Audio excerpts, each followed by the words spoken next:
Hey guys, it's Woody the Unexceptional Gamer, and this commentary is not so much about the gameplay. I know it's going to be over Battlefield 3 because it's going to be a long one. Sit down, get comfortable, and I'm a total Battlefield 3 noob, so hopefully it's somewhat entertaining to watch as the backdrop to this. Sometimes the holidays make me think about like times gone by. And I had this friend Phil in high school. And just as a backstory, I'll get to the good stuff soon. And Phil and I were best friends, and his girlfriend and my girlfriend were best friends. We all dated for like a year. You know, the girls and the guys, that is, just to be clear. And, it was a really good situation. Like, we were best friends before our girlfriends dated. Phil went out with his like a couple weeks longer than me, but whatever. I just trying to sort of paint this like, we were inseparable, spending all our time together and such. And in high school, Phil was always thin. He was one of those guys blessed with like 0% body fat because of a condition that he had. And he was always in really great shape. He worked out constantly. He was varsity tennis. I think he was varsity football too. And well, anyway, let me get to the letter he wrote. This is an old letter. It's from July 4th, 2006. But here goes. Gents, how are things? Enough about you already. Now about me. I've been having major health problems over the last couple of years. Each time I think I have it licked, something else is there to bite me in the ass. As a result, I've been devoting a lot of my time to fixing my health and kind of fell out of touch. I wanted to send you all an email to let you know what's going on with me. Let me give you a bit of background. As you probably already know, I have cystic fibrosis. I rarely talk about it, kind of brush it off as jokes, etc. The disease is degenerative and progressive, ultimately leading to an early death.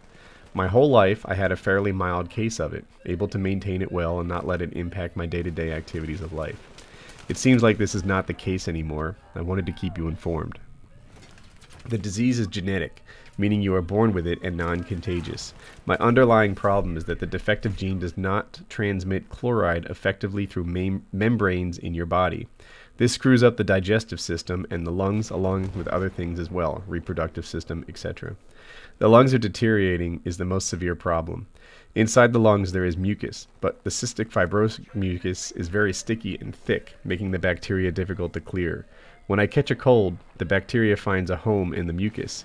As a natural defense, white blood cells come to attack the infection. However, if the white blood cells are unsuccessful, they die, release DNA, which bonds with the mucus, making it even more sticky, hard to clear. The treatment then becomes IV antibiotics, which kill the bacteria, aerosol inhalers which loosen up the mucus, and chest therapy, somebody pounding on your chest, to help bring the mucus out of the lungs. Unfortunately, for people with CF, the bacteria that infects the lungs is particularly nasty. It develops resistance to antibiotic treatments, and as more lung infections occur, less options and antibiotics are available. The best treatment is to prevent infections. Fast forward to the year 2004. This is a big year for us. We decide to build a new house and sell our old house. We much needed the additional space. Exciting time, but a ton of work lays ahead. Ultimately, a lot of this work fell on my shoulders, fixing the old house, making sure the new house was going correctly, designing, changing items, etc. This occupied a tremendous amount of my time, which encroached on my daily treatments of cystic fibrosis. Typically in the past, that's no sweat, as I would be able to bounce back. Such was my thinking back when all this was going on. I caught a cold at my brother's wedding in 2004. I simply couldn't shake it. It was so odd, simple little cold. I had increased oral antibiotics, etc. to no avail. I was reluctant to see the doctor, as so much else was going on at the time, and I knew that her response would be to put me in the hospital. I ultimately saw the doctor in January 2005. I told her I needed another month to settle up the house and then we can focus on my health, which is what we did. I was hospitalized in March of 2005, treated with IV antibiotics, and as much as I predicted, I had a good response and felt better. However, the response wasn't quite as good as I hoped. We stayed on IV antibiotics at work and home for another 2 weeks, but it never really improved beyond the hospital stay. By the time June of 2005 rolled around, I was feeling short of breath and caught another cold. This time I could barely get out of bed. What the fuck, it's just a cold. Back in the hospital I went, only this time I told the doctor, let's not rush it. Let's hit it hard and long. I stay on the IV antibiotics for the entire summer. The same summer is major crunch time at work, and we have to open a new terminal, and I end up working 33 days straight, the shortest of which was a 10-hour day, including Sundays. I noticed I'm feeling dizzy a lot and tired. I blame it all on the work. Any fool who works 90 to 100 hours a week is going to feel dizzy tired. For the record, he's a civil engineer. He went to an Ivy League school. He's a really smart guy. He's awesome.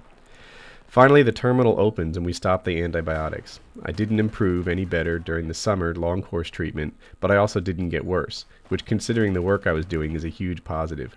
The dizziness didn't go away. Some investigation led to the antibiotic that I was on. It is in a class called aminogenicide. I surely got that wrong, which can have an impact on the central nervous system, particularly balance, control, and hearing. Since I'm deaf in one ear, it was more pronounced in my case. Anyway, the antibiotic ate away at portions of that ear control balance. Fortunately, the body rebalances itself out over the course of time. In my case, the course of time was 2 months. For 2 months, I was dizzy all the time. Vertigo, drugs, etc. did nothing because the dizziness I couldn't work out, which is an important part of keeping your lungs healthy. Finally, the dizziness passes. I start taking a hardcore approach to working out and my treatments. I work out twice a day, 7 days a week, from late October to New Year's. Working out consisted of lifting and running at least once a day, and then either lifting weights or playing tennis, indoor league. I notice as I work out, instead of getting stronger with each workout, it's actually getting harder. I'm short of breath a lot, and I end up losing tennis matches to guys I could normally cream, since I just can't run to a dainty ball a few feet away. The only time I feel good is right after a workout. My wife thinks I'm doing too much, so I stop working out for a day or two, and it's even worse. Working out is definitely needed. I ended up catching another cold after Super Bowl 2006. Again, the cold doesn't go away and just lingers. I get a bad sore throat, and a drink of honey and tea to soothe the sore throat. I keep getting worse and worse. Back in the hospital again in March 2006. This time we made progress. I'm diagnosed with diabetes. Typically, you don't get psyched when you get a new disease, but this had all the answers. When you have high blood sugar, diabetes in my case, a cold feeds off that. Now I got a sore throat and pounded tea and honey and sugar, etc. I was feeding fuel to the fire. When you work out, the exercise reduces the blood sugar level, hence the only time I felt better. Any shortness of breath we just attributed to the cold. This time in the hospital I improved a lot, but not quite as good as the summer of 2005 hospitalization. We thought this was due to the new disease. Body needs time to adjust. I came out of the hospital and I started getting worse rather quickly. Quicker than ever before. Why the sudden drop? I kept up the quality working out, all my treatments, etc. Great control with the diabetes. What could be happening? I was experiencing shortness of breath. Perhaps there's something in the air in the basement where I work out. Perhaps it's a reduction of the steroid medication I was taking. Helps expand the lungs to help make them breathe easier. Maybe I came down too fast. June 2006, back in the hospital again. It's just too damn fast to keep going back in. Again with IV antibiotics, only this time we make limited progress. Shortness of breath seems to subside a bit, probably due to the increased steroid dose. Doctor thinks I just need to rest, so I take an additional 2 weeks off work, staying at home, resting. I moved essential workout equipment from the basement to upstairs. I work out in the office. None of this is helping. I keep getting worse. Doctor prescribes additional aerosol treatments, same stuff but increased dose. I feel much worse. Light bulb goes off. I must have developed an allergy or something that causes an adverse reaction to the aerosols. I stop taking them and start feeling better right away. Finally, a breakthrough, I'm thinking. I tell my wife and father and chest therapist that we need to hit it hard. Let's get all this crap out of there stat. We start working at it very hard. Long session, I bring up a ton of mucus, very positive stuff. I start noticing some pain in the sides of my lung. I think no sweat. The mucus is consolidating in that area. Let's focus on it. Pain gets worse each day. Lungs are feeling clearer, but the pain is tremendous. Saturday, July 1st, 2006.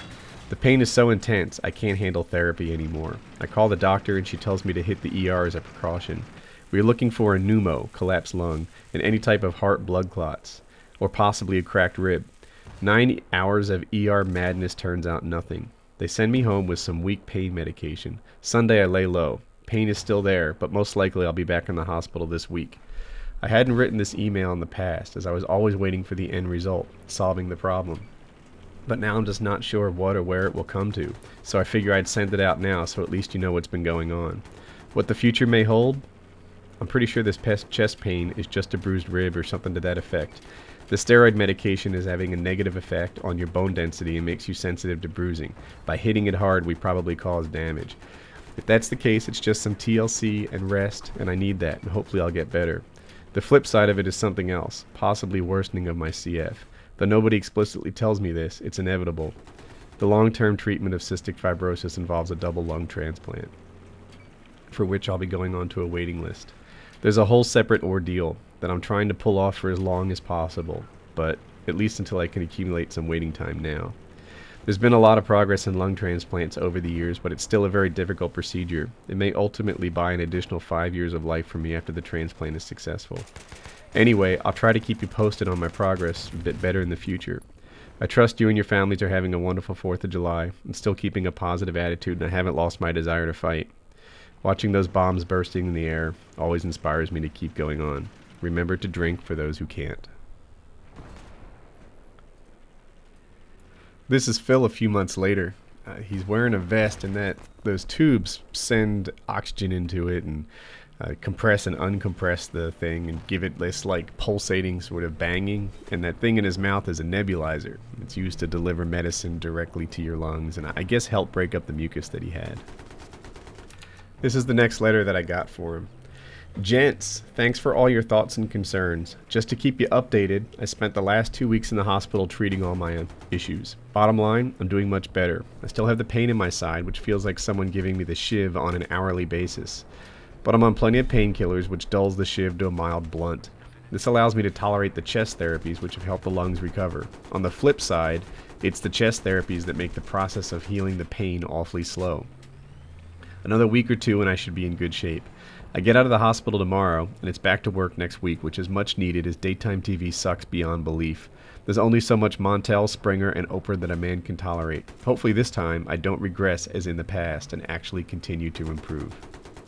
This is the next letter. Phil and I are nearing the end of our application process for the double lung transplant. But the fact is, there isn't a lot of awareness for organ donation. Next week, our final round of doctors to see if we can get listed, and then it's a waiting game for a match. Could be 3 weeks, 3 months, or 3 years. Get your friends, neighbors, etc. aware of donation. If you're comfortable with this idea, it can really save people's lives. If you're curious, I've always been an organ donor, and it's on my driver's license. This is almost a year later after the start of this commentary in April of 2007, and they called him in and said, "Phil, we've got your lungs. This is the first day of the rest of your life." What they do is they call you in when there's maybe a car accident or like someone with a healthy set of lungs is going to die, so they can transfer them to him. But it turned out that for some reason those lungs either weren't a match for him or they weren't as healthy as they thought they were going to be, and they sent him home with his old broken diseased lungs. This is 1 month later. Same thing happened. They called him in, said it was time to save his life, and then there was something wrong with the lungs. He's smiling this time, still sexy. This is the third time they call him in, and he still has a nice positive attitude, but I wonder if he has to be wondering, is it for real this time? Well, it's real. Here he is, getting ready for surgery, or during it, or right after it, or something. It finally happened, and they swapped out his lungs for a new healthy set. This is him right after surgery. Looking a little bit beat up, but surgery does that to you. This is him a few days later, and he's looking better here. And I guess the coolest thing of all is this is Phil now. Here he is with his 2 twin boys. He's been married to his wife nearly as long as I've been married to mine, and he's a happy guy. One neat thing for cystic fibrosis patients after they've had a double lung transplant is their lungs don't have cystic fibrosis. I mean, their body does, their digestive system, reproductive system, etc. still has the disease, but their lungs don't. It doesn't spread. It doesn't come back. For the rest of his life, he will have cystic fibrosis-free lungs that were donated to him. So I feel like there's supposed to be some point to this, other than the fact that I'm happy my friend is still with us. The holidays make me think of old friends and long relationships and the things that I value most, which are people. And when you sign up to drive, especially if you sign up for a motorcycle, be sure to fill out that organ donor card, because You might save somebody pretty special. If you stayed this long, I probably earned your like. If you're new around here and you enjoyed the video, click subscribe in the top right. Two you may have missed. On the left, Black Ops 2. I do a little shotgun testing and class setup tips. And on the right is a Battlefield 3 live comp, which you might enjoy. Have a good day, guys.